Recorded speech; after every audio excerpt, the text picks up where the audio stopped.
The Book of Daniel. Daniel chapter 1. In the 3rd year of the reign of Jehoiakim, king of Judah, Nebuchadnezzar, king of Babylon, came to Jerusalem and besieged it. And the Lord delivered Jehoiakim, king of Judah, into his hand, along with some of the articles from the temple of God. These he carried off to the temple of his God in Babylonia, and put in the treasure house of his God. Then the king ordered Ashpenaz, chief of his court officials, to bring into the king's service some of the Israelites from the royal family and the nobility, young men without any physical defect, handsome, showing aptitude for every kind of learning, well-informed, quick to understand, and qualified to serve in the king's palace. He was to teach them the language and literature of the Babylonians. The king assigned them a daily amount of food and wine from the king's table. They were to be trained for 3 years, and after that they were to enter the king's service. Among those who were chosen were some from Judah: Daniel, Hananiah, Mishael, and Azariah. The chief official gave them new names. To Daniel, the name Belteshazzar; to Hananiah, Shadrach; to Mishael, Meshach; and to Azariah, Abednego. But Daniel resolved not to defile himself with the royal food and wine, and he asked the chief official for permission not to defile himself in this way. Now God had caused the official to show favor and compassion to Daniel. But the official told Daniel, "I'm afraid of my lord the king, who has assigned your food and drink. Why should he see you looking worse than the other young men of your age? The king would then have my head because of you." Daniel then said to the guard, whom the chief official had appointed over Daniel, Hananiah, Mishael, and Azariah, "Please test your servants for 10 days. Give us nothing but vegetables to eat and water to drink. Then compare our appearance with that of the young men who eat the royal food, and treat your servants in accordance with what you see." So he agreed to this and tested them for 10 days. At the end of the 10 days, they looked healthier and better nourished than any of the young men who ate the royal food. So the guard took away their choice food and the wine they were to drink, and gave them vegetables instead. To these 4 young men, God gave knowledge and understanding of all kinds of literature and learning. And Daniel could understand visions and dreams of all kinds. At the end of the time set by the king to bring them into his service, the chief official presented them to Nebuchadnezzar. The king talked with them, and he found none equal to Daniel, Hananiah, Mishael, and Azariah. So they entered the king's service. In every matter of wisdom and understanding about which the king questioned them, he found them 10 times better than all the magicians and enchanters in his whole kingdom. And Daniel remained there until the 1st year of King Cyrus. Daniel chapter 2. In the 2nd year of his reign, Nebuchadnezzar had dreams. His mind was troubled, and he could not sleep. So the king summoned the magicians, enchanters, sorcerers, and astrologers to tell him what he had dreamed. When they came in and stood before the king, he said to them, "I have had a dream that troubles me, and I want to know what it means." Then the astrologers answered the king, "May the king live forever. Tell your servants the dream, and we will interpret it." The king replied to the astrologers, "This is what I have firmly decided. If you do not tell me what my dream was and interpret it, I will have you cut into pieces and your houses turned into piles of rubble. But if you tell me the dream and explain it, you will receive from me gifts and rewards and great honor. So, tell me the dream and interpret it for me." Once more they replied, "Let the king tell his servants the dream, and we will interpret it." Then the king answered, "I am certain that you're trying to gain time, because you realize that this is what I have firmly decided. If you do not tell me the dream, there is only one penalty for you. You have conspired to tell me misleading and wicked things, hoping the situation will change. So then, tell me the dream, and I will know that you can interpret it for me." The astrologers answered the king, "There is no one on earth who can do what the king asks. No king, however great and mighty, has ever asked such a thing of any magician or enchanter or astrologer. What the king asks is too difficult. No one can reveal it to the king except the gods, and they do not live among humans." This made the king so angry and furious that he ordered the execution of all the wise men of Babylon. So the decree was issued to put the wise men to death, and men were sent to look for Daniel and his friends to put them to death.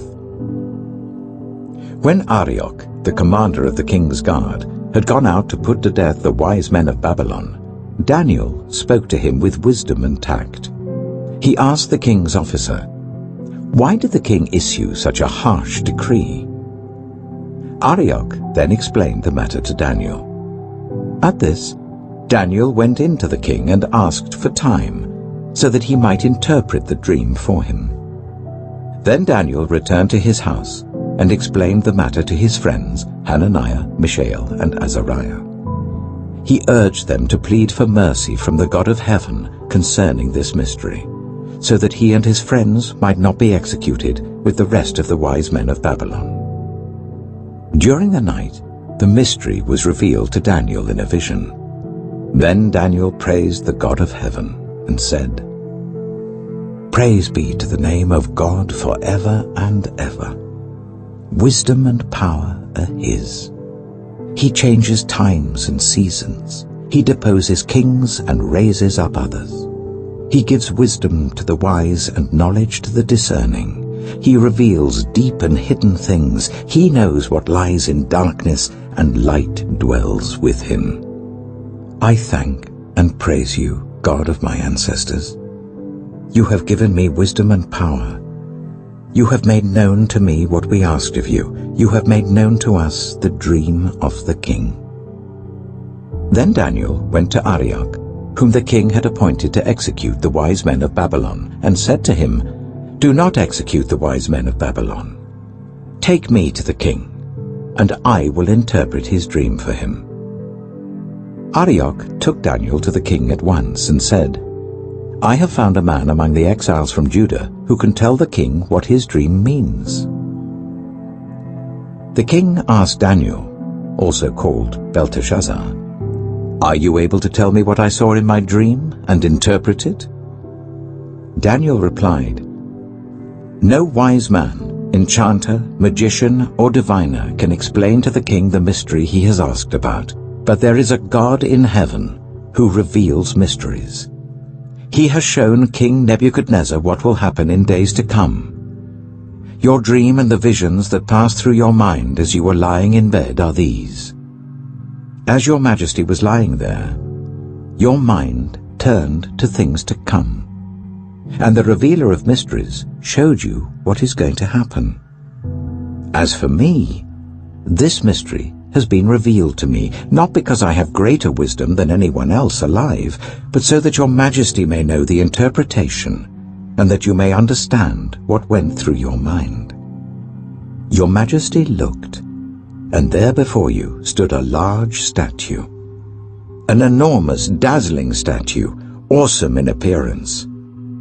The head of the statue was made of pure gold, its chest and arms of silver, its belly and thighs of bronze, its legs of iron, its feet partly of iron and partly of baked clay. While you were watching, a rock was cut out, but not by human hands. It struck the statue on its feet of iron and clay and smashed them. Then the iron, the clay, the bronze, the silver, and the gold were all broken to pieces and became like chaff on a threshing floor in the summer. The wind swept them away without leaving a trace. But the rock that struck the statue became a huge mountain and filled the whole earth. This was the dream, and now we will interpret it to the king. Your Majesty, you are the King of Kings. The God of heaven has given you dominion and power and might and glory. In your hands he has placed all mankind and the beasts of the field and the birds in the sky. Wherever they live, he has made you ruler over them all. You are that head of gold. After you, another kingdom will arise, inferior to yours. Next, a third kingdom, one of bronze, will rule over the whole earth. Finally, there will be a fourth kingdom, strong as iron. For iron breaks and smashes everything, and as iron breaks things to pieces, so it will crush and break all the others. Just as you saw that the feet and toes were partly of baked clay and partly of iron, so this will be a divided kingdom. Yet it will have some of the strength of iron in it, even as you saw iron mixed with clay. As the toes were partly iron and partly clay, so this kingdom will be partly strong and partly brittle. And just as you saw the iron mixed with baked clay, so the people will be a mixture and will not remain united, any more than iron mixes with clay. In the time of those kings, the God of heaven will set up a kingdom that will never be destroyed, nor will it be left to another people. It will crush all those kingdoms and bring them to an end, but it will itself endure forever. This is the meaning of the vision of the rock cut out of a mountain, but not by human hands, a rock that broke the iron, the bronze, the clay, the silver, and the gold to pieces. The great God has shown the king what will take place in the future. The dream is true, and its interpretation is trustworthy. Then King Nebuchadnezzar fell prostrate before Daniel and paid him honor and ordered that an offering and incense be presented to him. The king said to Daniel, "Surely your God is the God of gods and the Lord of kings and a revealer of mysteries, for you were able to reveal this mystery." Then the king placed Daniel in a high position and lavished many gifts on him. He made him ruler over the entire province of Babylon and placed him in charge of all its wise men. Moreover, at Daniel's request, the king appointed Shadrach, Meshach, and Abednego, chief ministers over the province of Babylon, while Daniel himself remained at the royal court. Daniel chapter 3. King Nebuchadnezzar made an image of gold, 60 cubits high and 6 cubits wide, and set it up on the plain of Dura in the province of Babylon. He then summoned the satraps, prefects, governors, advisers, treasurers, judges, magistrates, and all the other provincial officials to come to the dedication of the image he had set up. So the satraps, prefects, governors, advisers, treasurers, judges, magistrates, and all the other provincial officials assembled for the dedication of the image that King Nebuchadnezzar had set up, and they stood before it. Then the herald loudly proclaimed, "Nations and peoples of every language, this is what you are commanded to do. As soon as you hear the sound of the horn, flute, zither, lyre, harp, pipe, and all kinds of music, you must fall down and worship the image of gold that King Nebuchadnezzar has set up. Whoever does not fall down and worship will immediately be thrown into a blazing furnace." Therefore, as soon as they heard the sound of the horn, flute, zither, lyre, harp, and all kinds of music, all the nations and peoples of every language fell down and worshipped the image of gold that King Nebuchadnezzar had set up. At this time, some astrologers came forward and denounced the Jews. They said to King Nebuchadnezzar, "May the king live forever. Your Majesty has issued a decree that everyone who hears the sound of the horn, flute, zither, lyre, harp, pipe, and all kinds of music must fall down and worship the image of gold, and that whoever does not fall down and worship will be thrown into a blazing furnace. But there are some Jews whom you have set over the affairs of the province of Babylon, Shadrach, Meshach, and Abednego, who pay no attention to you, your Majesty. They neither serve your gods nor worship the image of gold you have set up." Furious with rage, Nebuchadnezzar summoned Shadrach, Meshach, and Abednego. So these men were brought before the king. And Nebuchadnezzar said to them, "Is it true, Shadrach, Meshach, and Abednego, that you do not serve my gods or worship the image of gold I have set up? Now when you hear the sound of the horn, flute, zither, lyre, harp, pipe, and all kinds of music, if you are ready to fall down and worship the image I made, very good. But if you do not worship it, you will be thrown immediately into a blazing furnace. Then what God will be able to rescue you from my hand?" Shadrach, Meshach, and Abednego replied to him, "King Nebuchadnezzar, we do not need to defend ourselves before you in this matter. If we are thrown into the blazing furnace, the God we serve is able to deliver us from it, and he will deliver us from your majesty's hand. But even if he does not, we want you to know, your majesty, that we will not serve your gods or worship the image of gold you have set up." Then Nebuchadnezzar was furious with Shadrach, Meshach, and Abednego, and his attitude towards them changed. He ordered the furnace to be heated 7 times hotter than usual, and commanded some of the strongest soldiers in his army to tie up Shadrach, Meshach, and Abednego, and throw them into the blazing furnace. So these men, wearing their robes, trousers, turbans, and other clothes, were bound and thrown into the blazing furnace. The king's command was so urgent, and the furnace so hot, that the flames of the fire killed the soldiers who took up Shadrach, Meshach, and Abednego, and these 3 men, firmly tied, fell into the blazing furnace. Then King Nebuchadnezzar leapt to his feet in amazement, and asked his advisers, "Weren't there 3 men that we tied up and threw into the fire?" They replied, "Certainly, your majesty." He said, "Look, I see 4 men walking around in the fire, unbound and unharmed, and the 4th looks like a son of the gods." Nebuchadnezzar then approached the opening of the blazing furnace and shouted, "Shadrach, Meshach, and Abednego, servants of the Most High God, come out! Come here!" So Shadrach, Meshach, and Abednego came out of the fire, and the satraps, prefects, governors, and royal advisers crowded round them. They saw that the fire had not harmed their bodies, nor was a hair of their heads singed. Their robes were not scorched, and there was no smell of fire on them. Then Nebuchadnezzar said, "Praise be to the God of Shadrach, Meshach, and Abednego, who has sent his angel and rescued his servants.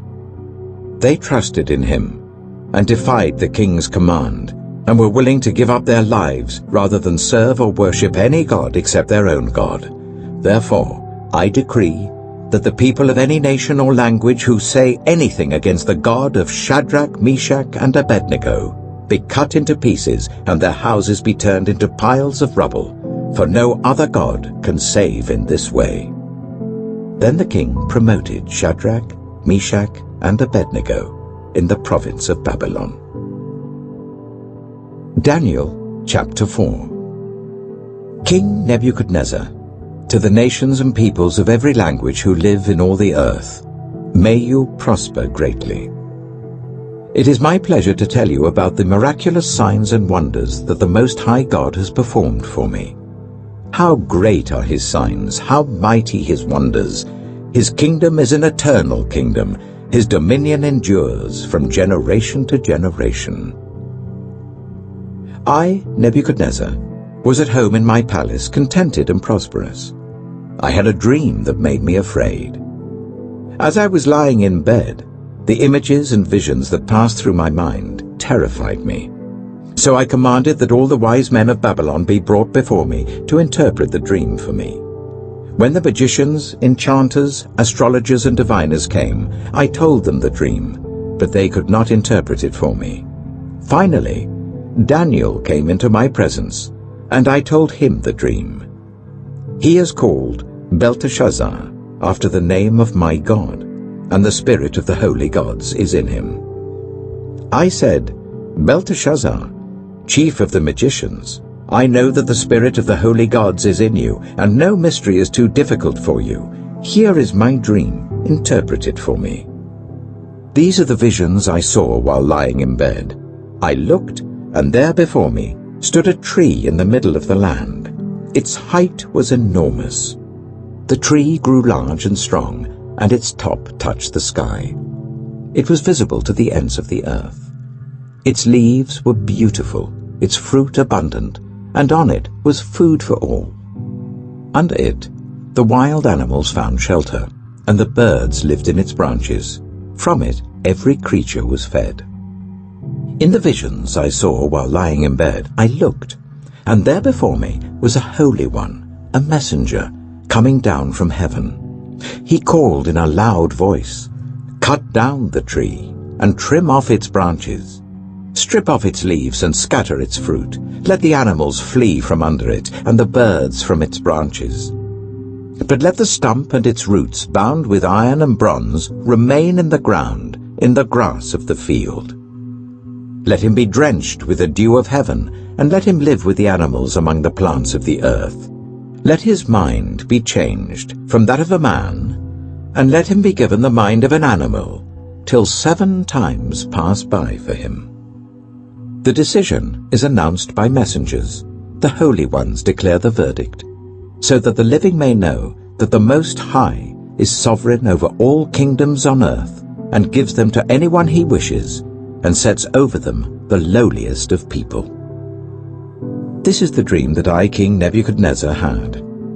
Now, Belteshazzar, tell me what it means, for none of the wise men in my kingdom can interpret it for me, but you can, because the spirit of the holy gods is in you. Then Daniel, also called Belteshazzar, was greatly perplexed for a time, and his thoughts terrified him. So the king said, "Belteshazzar, do not let the dream or its meaning alarm you." Belteshazzar answered, "My lord, if only the dream applied to your enemies and its meaning to your adversaries. The tree you saw, which grew large and strong, with its top touching the sky, visible to the whole earth, with beautiful leaves and abundant fruit, providing food for all, giving shelter to the wild animals, and having nesting places in its branches for the birds. Your Majesty, you are that tree. You have become great and strong. Your greatness has grown until it reaches the sky, and your dominion extends to distant parts of the earth. Your Majesty saw a Holy One, a messenger, coming down from heaven and saying, "Cut down the tree and destroy it, but leave the stump, bound with iron and bronze, in the grass of the field, while its roots remain in the ground. Let him be drenched with the dew of heaven, let him live with the wild animals until 7 times pass by for him." This is the interpretation, Your Majesty, and this is the decree the Most High has issued against my lord the king. You will be driven away from people, and will live with the wild animals. You will eat grass like the ox, and be drenched with the dew of heaven. 7 times will pass by for you, until you acknowledge that the Most High is sovereign over all kingdoms on earth, and gives them to anyone he wishes. The command to leave the stump of the tree with its roots means that your kingdom will be restored to you when you acknowledge that heaven rules. Therefore, Your Majesty, be pleased to accept my advice. Renounce your sins by doing what is right, and your wickedness by being kind to the oppressed. It may be that then your prosperity will continue. All this happened to King Nebuchadnezzar. 12 months later, as the king was walking on the roof of the royal palace of Babylon, he said, "Is not this the great Babylon I have built as the royal residence, by my mighty power and for the glory of my majesty?"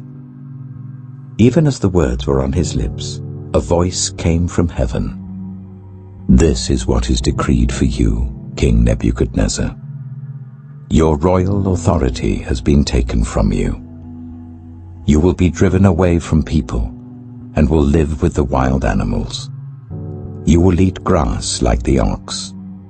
7 times will pass by for you, until you acknowledge that the Most High is sovereign over all kingdoms on earth, and gives them to anyone he wishes." Immediately what had been said about Nebuchadnezzar was fulfilled. He was driven away from people and ate grass like the ox. His body was drenched with the dew of heaven until his hair grew like the feathers of an eagle and his nails like the claws of a bird. At the end of that time, I, Nebuchadnezzar, raised my eyes towards heaven, and my sanity was restored. Then I praised the Most High. I honored and glorified him who lives forever. His dominion is an eternal dominion. His kingdom endures from generation to generation. All the peoples of the earth are regarded as nothing. He does as he pleases with the powers of heaven and the peoples of the earth. No one can hold back his hand or say to him, "What have you done?" At the same time that my sanity was restored, my honor and splendor were returned to me for the glory of my kingdom.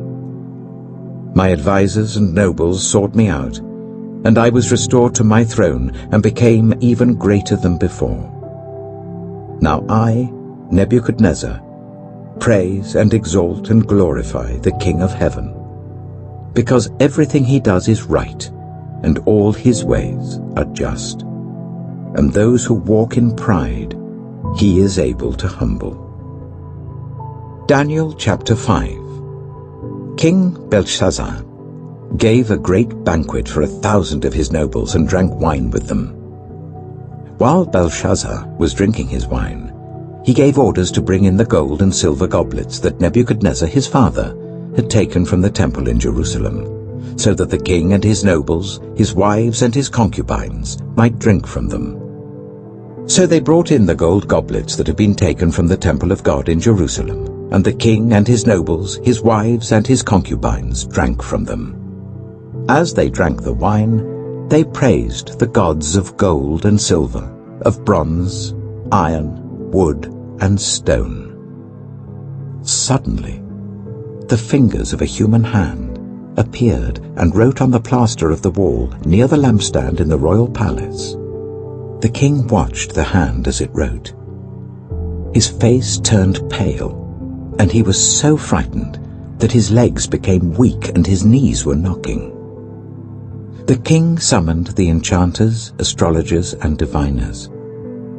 Then he said to these wise men of Babylon, "Whoever reads this writing and tells me what it means will be clothed in purple and have a gold chain placed around his neck, and he will be made the 3rd highest ruler in the kingdom." Then all the king's wise men came in, but they could not read the writing or tell the king what it meant.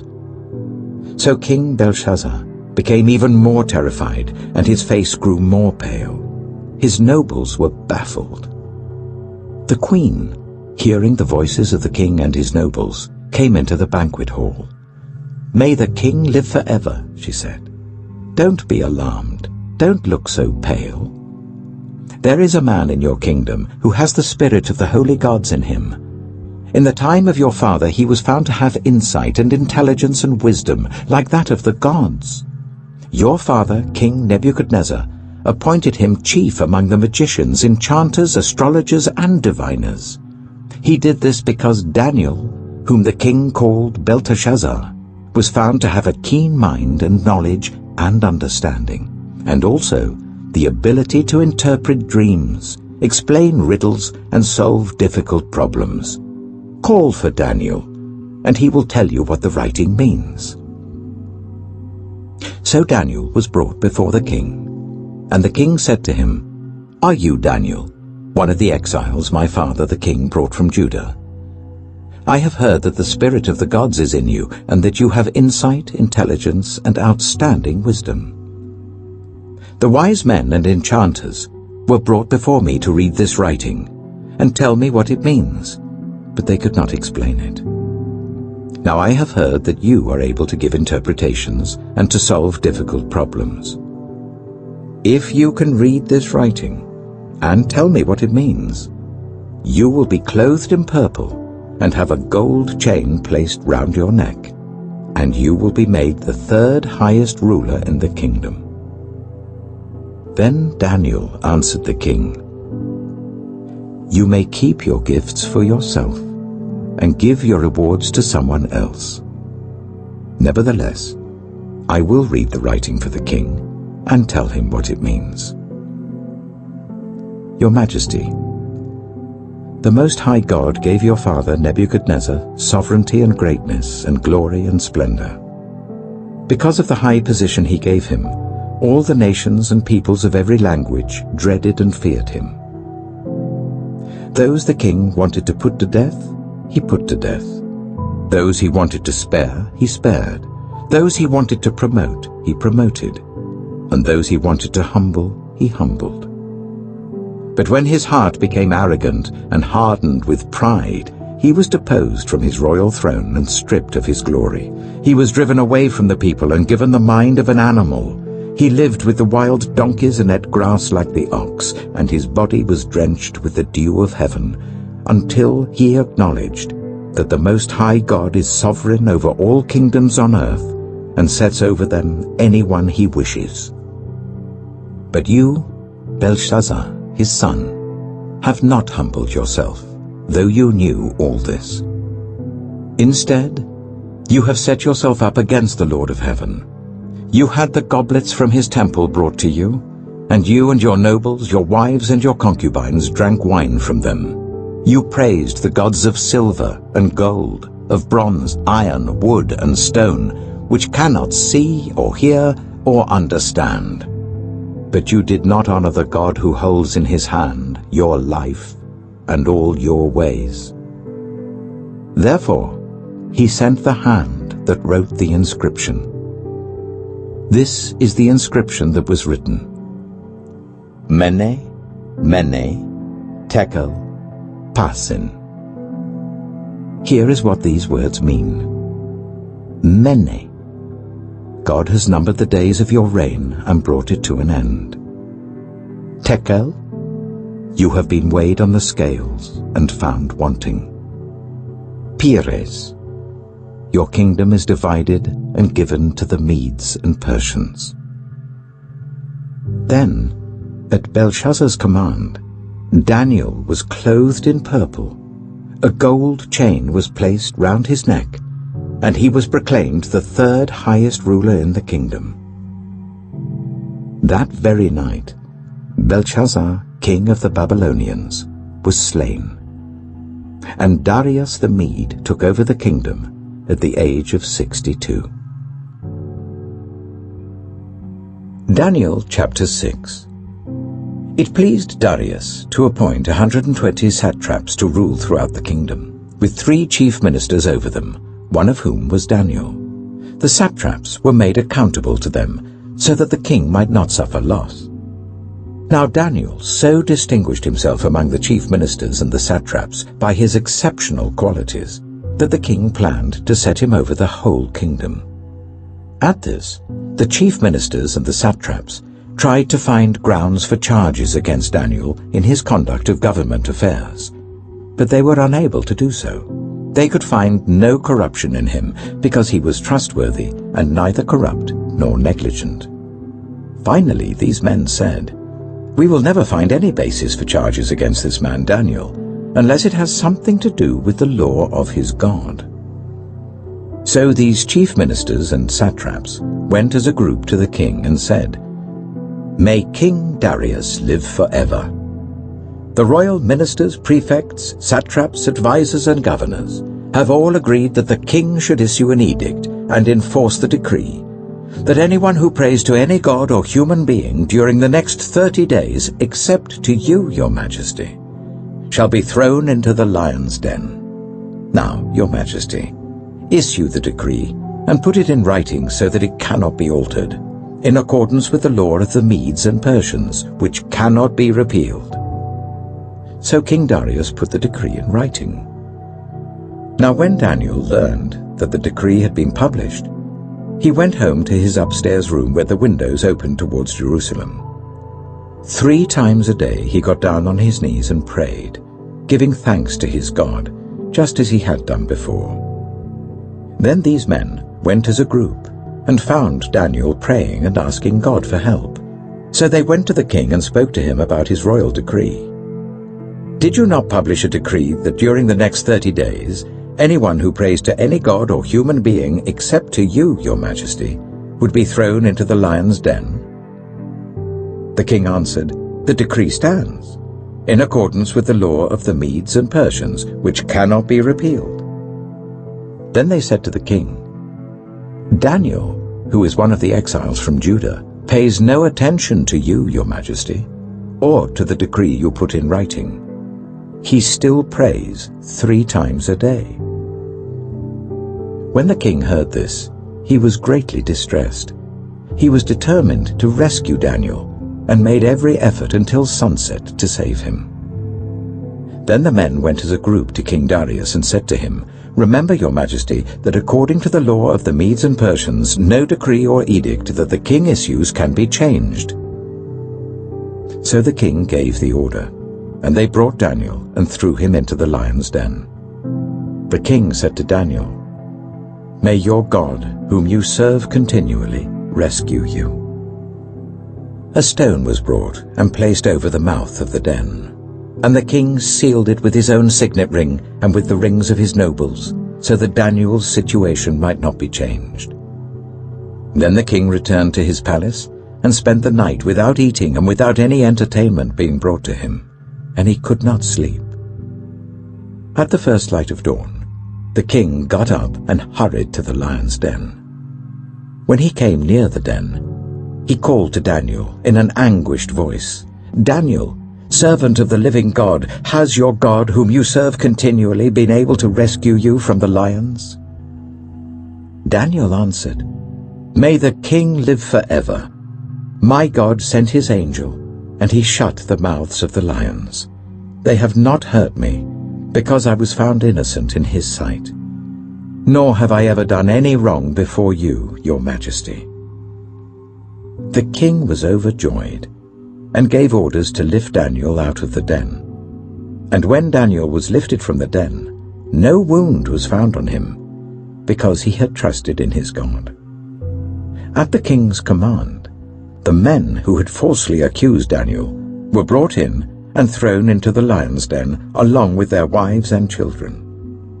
And before they reached the floor of the den, the lions overpowered them and crushed all their bones. Then King Darius wrote to all the nations and peoples of every language in all the earth, "May you prosper greatly. I issue a decree that in every part of my kingdom people must fear and reverence the God of Daniel. For he is the living God, and he endures forever. His kingdom will not be destroyed, his dominion will never end. He rescues and he saves. He performs signs and wonders in the heavens and on the earth. He has rescued Daniel from the power of the lions." So Daniel prospered during the reign of Darius and the reign of Cyrus the Persian. Daniel chapter 7. In the first year of Belshazzar, king of Babylon, Daniel had a dream, and visions passed through his mind as he was lying in bed. He wrote down the substance of his dream. Daniel said, "In my vision at night I looked, and there before me were the 4 winds of heaven churning up the great sea. 4 great beasts, each different from the others, came up out of the sea. The first was like a lion, and it had the wings of an eagle. I watched until its wings were torn off, and it was lifted from the ground so that it stood on 2 feet like a human being. And the mind of a human was given to it. And there before me was a second beast, which looked like a bear. It was raised up on one of its sides, and it had 3 ribs in its mouth between its teeth. It was told, 'Get up and eat your fill of flesh.' After that, I looked, and there before me was another beast, one that looked like a leopard, and on its back it had 4 wings like those of a bird. This beast had 4 heads, and it was given authority to rule.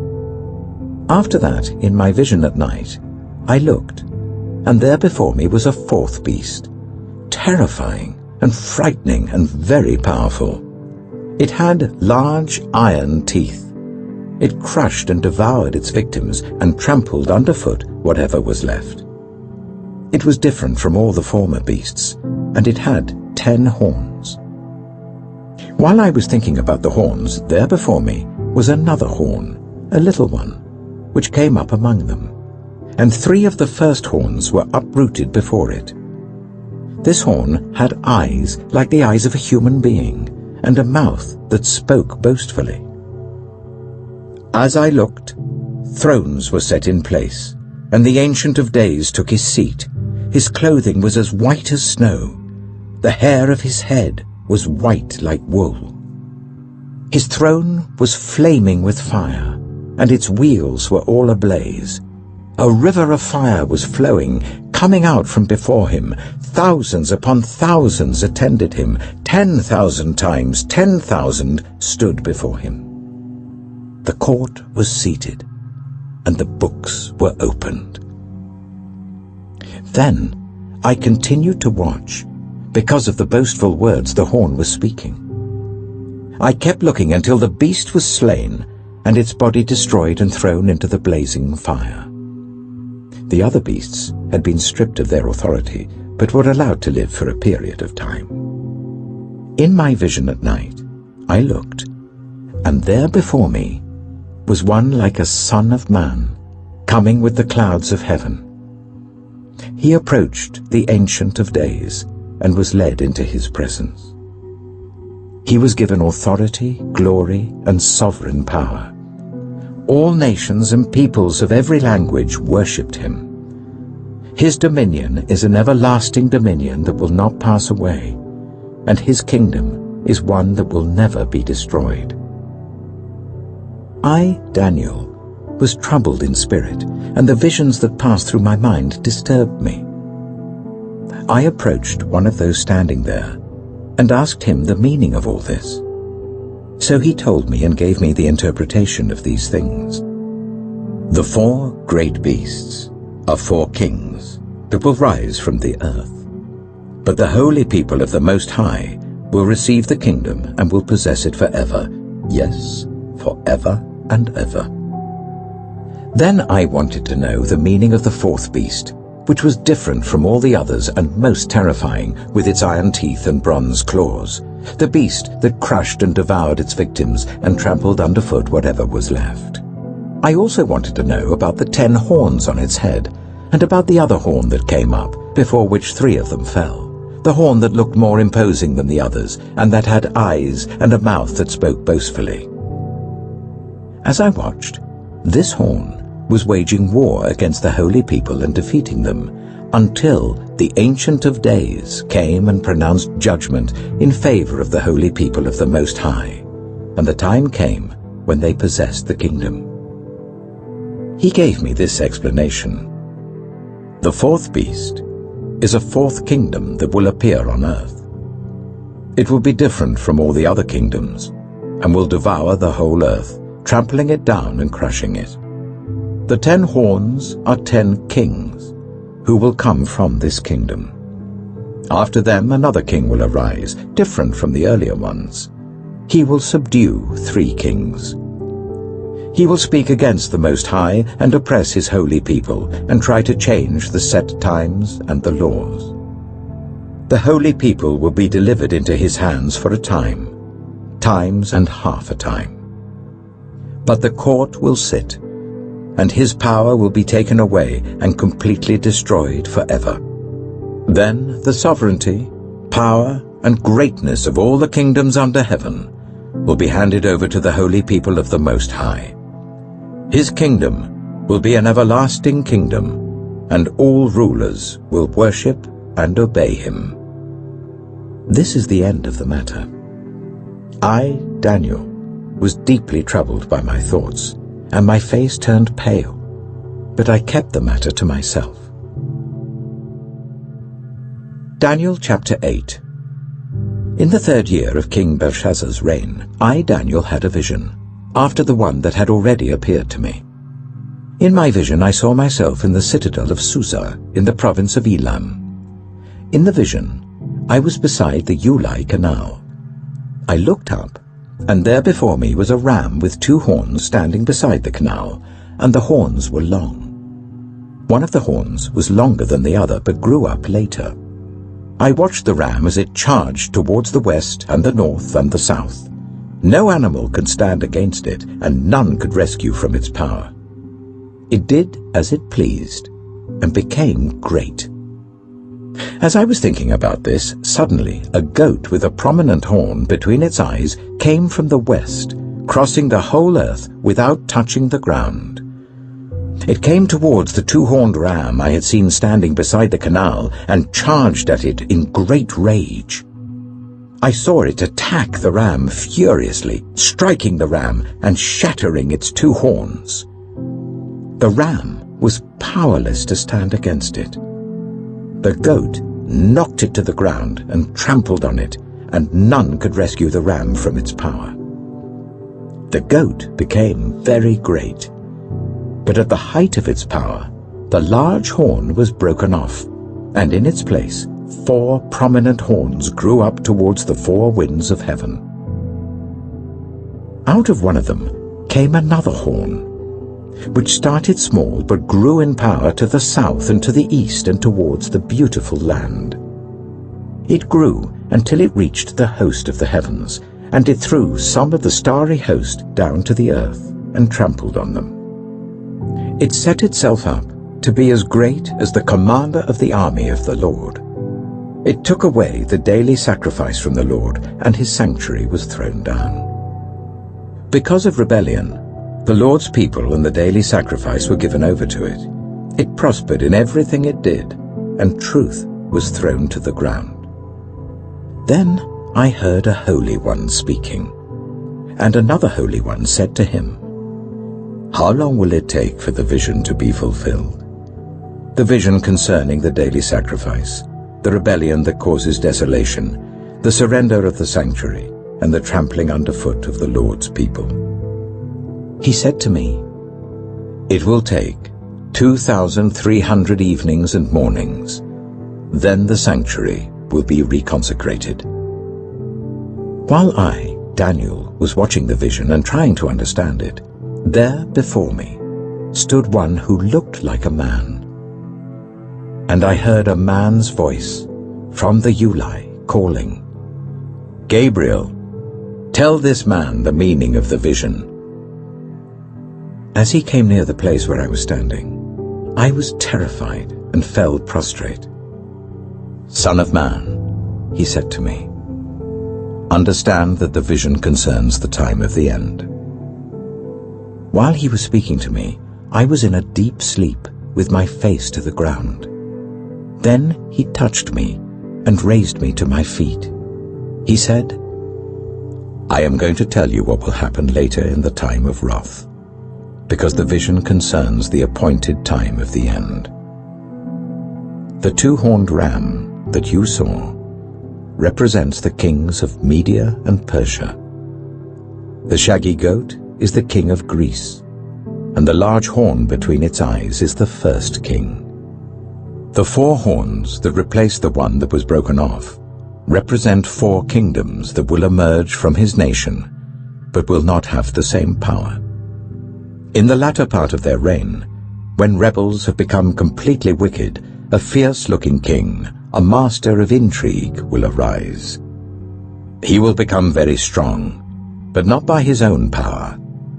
He will cause astounding devastation and will succeed in whatever he does. He will destroy those who are mighty, the holy people. He will cause deceit to prosper, and he will consider himself superior.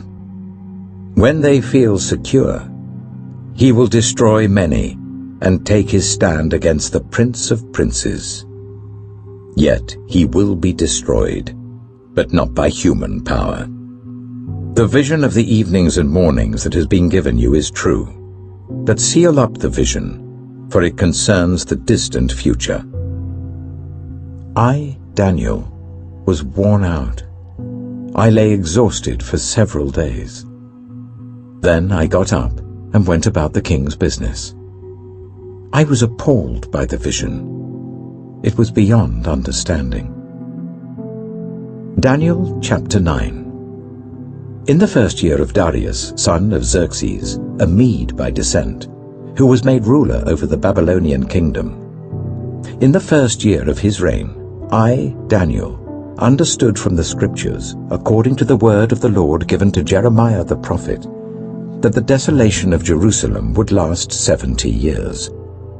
So I turned to the Lord God, and pleaded with him in prayer and petition, in fasting, and in sackcloth and ashes. I prayed to the Lord my God, and confessed, Lord, the great and awesome God, who keeps his covenant of love with those who love him and keep his commandments, we have sinned and done wrong. We have been wicked and have rebelled. We have turned away from your commands and laws. We have not listened to your servants the prophets, who spoke in your name to our kings, our princes, and our ancestors, and to all the people of the land. Lord, you are righteous, but this day we are covered with shame. The people of Judah and the inhabitants of Jerusalem and all Israel, both near and far, in all the countries where you have scattered us because of our unfaithfulness to you. We and our kings, our princes and our ancestors are covered with shame, Lord, because we have sinned against you. The Lord our God is merciful and forgiving, even though we have rebelled against him. We have not obeyed the Lord our God or kept the laws he gave us through his servants the prophets. All Israel has transgressed your law and turned away, refusing to obey you. Therefore, the curses and sworn judgments written in the law of Moses, the servant of God, have been poured out on us because we have sinned against you. You have fulfilled the word spoken against us and against our rulers by bringing on us great disaster. Under the whole heaven, nothing has ever been done like what has been done to Jerusalem.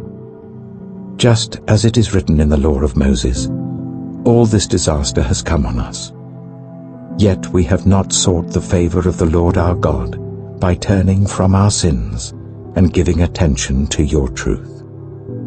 The Lord did not hesitate to bring the disaster on us, for the Lord our God is righteous in everything he does, yet we have not obeyed him. Now, Lord our God, who brought your people out of Egypt with a mighty hand, and who made for yourself a name that endures to this day, we have sinned.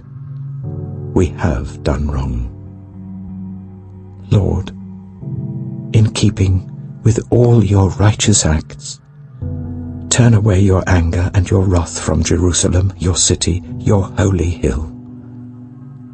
Our sins and the iniquities of our ancestors have made Jerusalem and your people an object of scorn to all those around us. Now, our God, hear the prayers and petitions of your servant.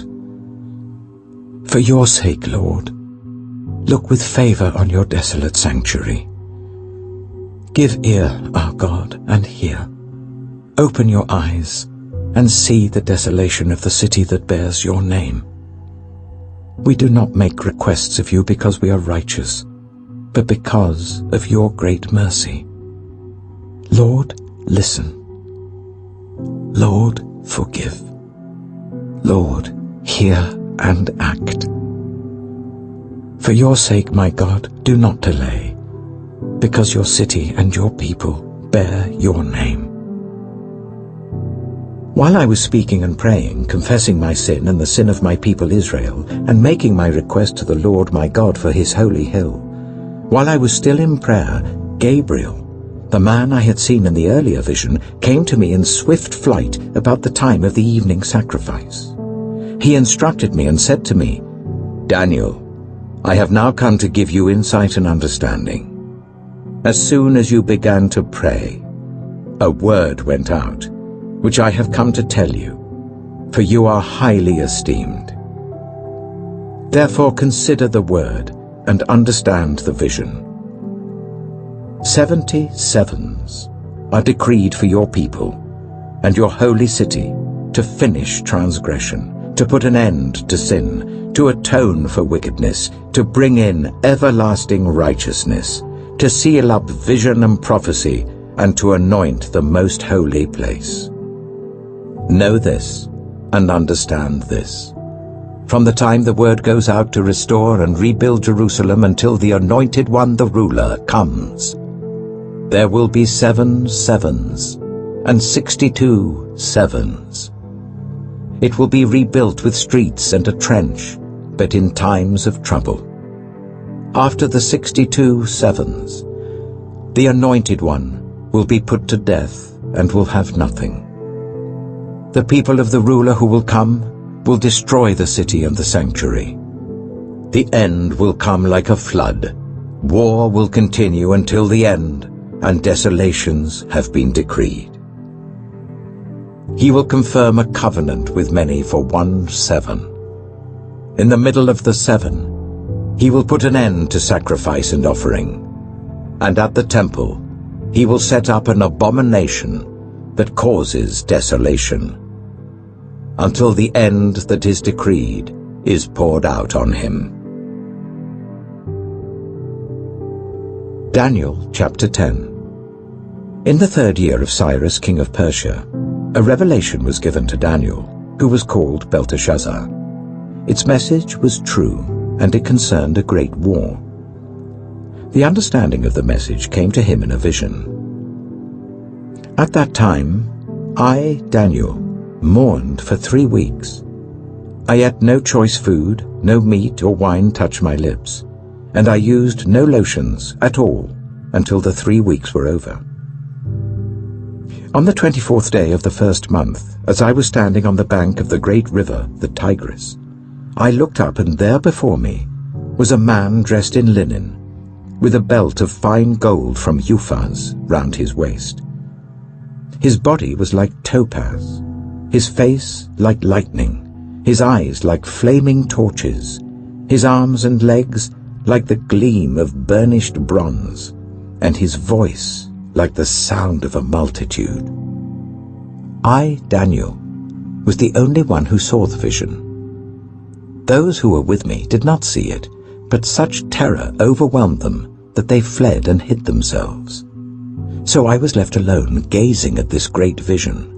I had no strength left, my face turned deathly pale, and I was helpless.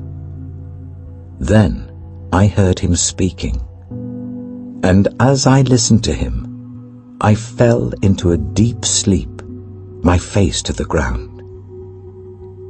A hand touched me and set me trembling on my hands and knees.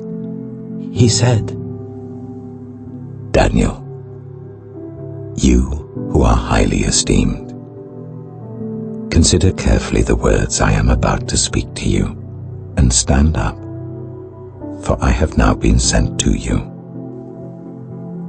And when he said this to me, I stood up, trembling. Then he continued, "Do not be afraid, Daniel. Since the first day that you set your mind to gain understanding and to humble yourself before your God, your words were heard, and I have come in response to them. But the prince of the Persian kingdom resisted me 21 days. Then Michael, one of the chief princes, came to help me, because I was detained there with the king of Persia. Now I have come to explain to you what will happen to your people in the future, for the vision concerns a time yet to come." While he was saying this to me, I bowed with my face towards the ground and was speechless. Then one who looked like a man touched my lips, and I opened my mouth and began to speak. I said to the one standing before me, "I am overcome with anguish because of the vision, my lord, and I feel very weak. How can I, your servant, talk with you, my lord?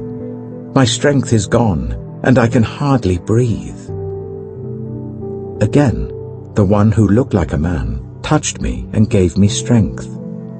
"Do not be afraid, you who are highly esteemed," he said. "Peace, be strong now. Be strong."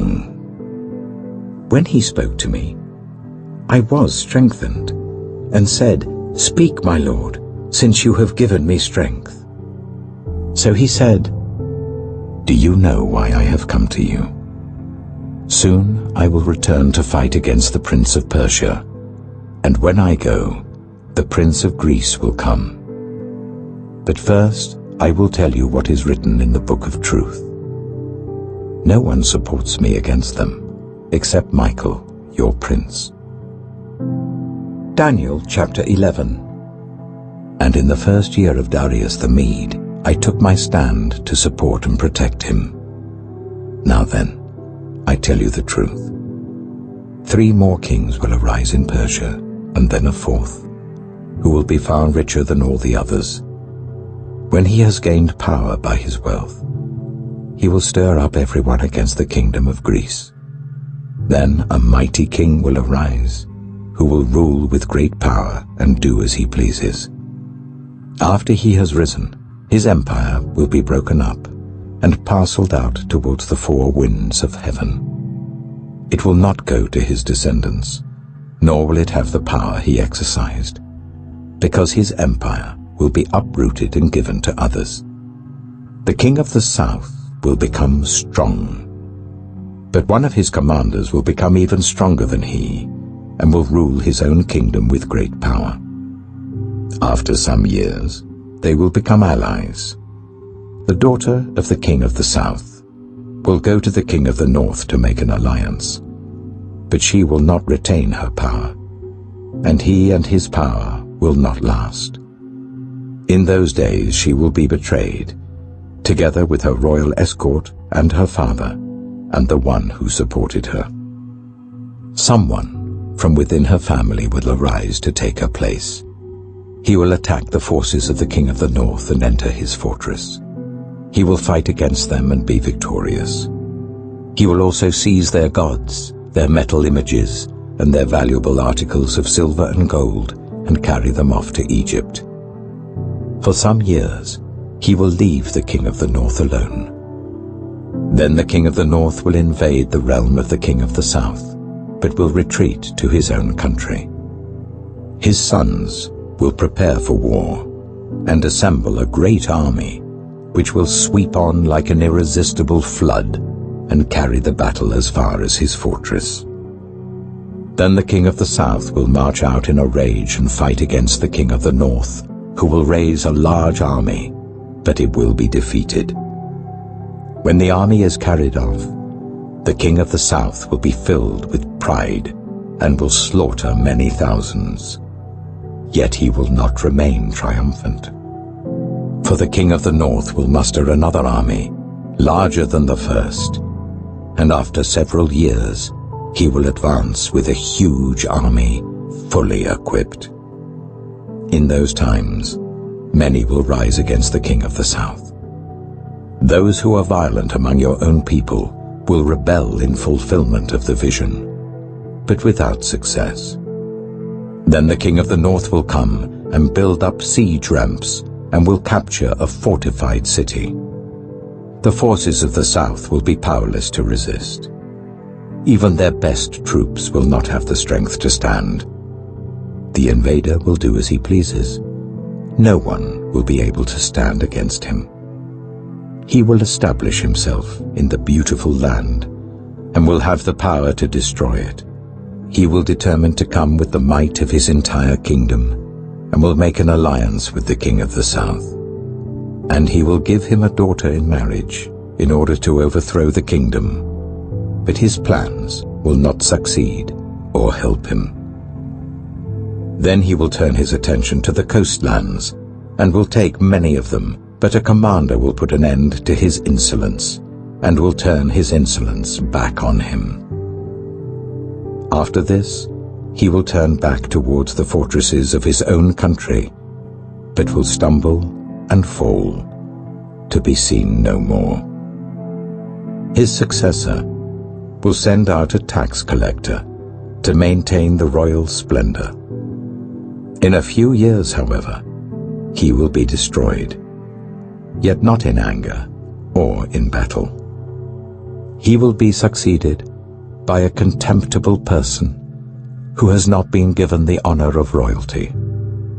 He will invade the kingdom when its people feel secure, and he will seize it through intrigue. Then an overwhelming army will be swept away before him. Both it and a prince of the covenant will be destroyed. After coming to an agreement with him, he will act deceitfully, and with only a few people he will rise to power. When the richest provinces feel secure, he will invade them, and will achieve what neither his fathers nor his forefathers did. He will distribute plunder, loot, and wealth among his followers. He will plot the overthrow of fortresses, but only for a time. With a large army he will stir up his strength and courage against the king of the south. The king of the south will wage war with a large and very powerful army, but he will not be able to stand because of the plots devised against him. Those who eat from the king's provisions will try to destroy him. His army will be swept away, and many will fall in battle. The two kings, with their hearts bent on evil, will sit at the same table and lie to each other, but to no avail, because an end will still come at the appointed time. The king of the north will return to his own country with great wealth, but his heart will be set against the holy covenant. He will take action against it, and then return to his own country. At the appointed time, he will invade the south again, but this time the outcome will be different from what it was before. Ships of the western coastlands will oppose him, and he will lose heart. Then he will turn back and vent his fury against the holy covenant. He will return and show favor to those who forsake the holy covenant. His armed forces will rise up to desecrate the temple fortress and will abolish the daily sacrifice. Then they will set up the abomination that causes desolation. With flattery he will corrupt those who have violated the covenant, but the people who know their God will firmly resist him. Those who are wise will instruct many, though for a time they will fall by the sword, or be burned or captured or plundered. When they fall, they will receive a little help, and many who are not sincere will join them. Some of the wise will stumble, so that they may be refined, purified, and made spotless until the time of the end. For it will still come at the appointed time. The king will do as he pleases. He will exalt and magnify himself above every god, and will say unheard of things against the God of gods. He will be successful until the time of wrath is completed, for what has been determined must take place. He will show no regard for the gods of his ancestors, or for the one desired by women, nor will he regard any god, but will exalt himself above them all. Instead of them, he will honor a god of fortresses, a god unknown to his ancestors.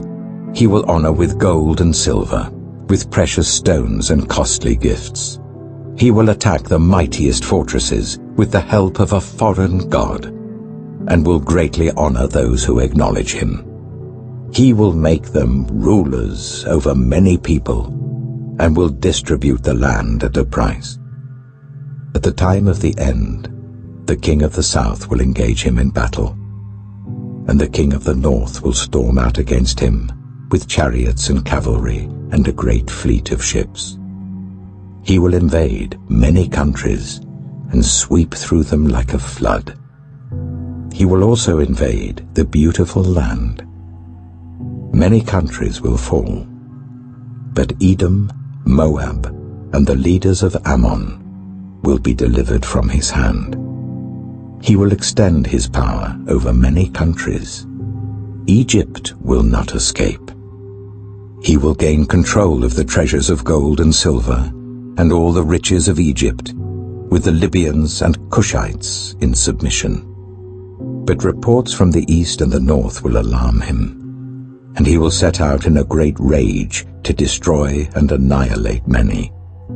He will pitch his royal tents between the seas at the beautiful holy mountain. Yet he will come to his end, and no one will help him. Daniel chapter 12. At that time, Michael, the great prince who protects your people, will arise. There will be a time of distress, such as has not happened from the beginning of nations until then. But at that time your people, everyone whose name is found written in the book, will be delivered. Multitudes who sleep in the dust of the earth will awake, some to everlasting life, others to shame and everlasting contempt.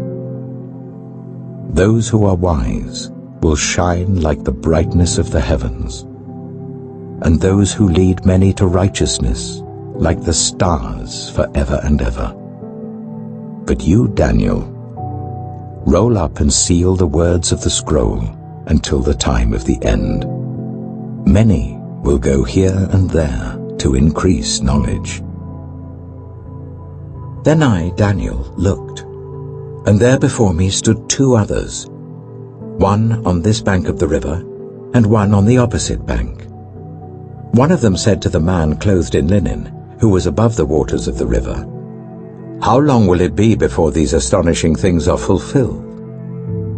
The man clothed in linen, who was above the waters of the river, lifted his right hand and his left hand towards heaven. And I heard him swear by him who lives forever, saying, "It will be for a time, times and half a time, when the power of the holy people has been finally broken. All these things will be completed." I heard, but I did not understand. So I asked, "My Lord, what will the outcome of all this be?" He replied, "Go your way, Daniel, because the words are rolled up and sealed until the time of the end. Many will be purified, made spotless and refined, but the wicked will continue to be wicked. None of the wicked will understand, but those who are wise will understand. From the time that the daily sacrifice is abolished, and the abomination that causes desolation is set up, there will be 1,290 days. Blessed is the one who waits for and reaches the end of the 1,335 days. As for you, go your way till the end. You will rest, and then at the end of the days you will rise to receive your allotted inheritance."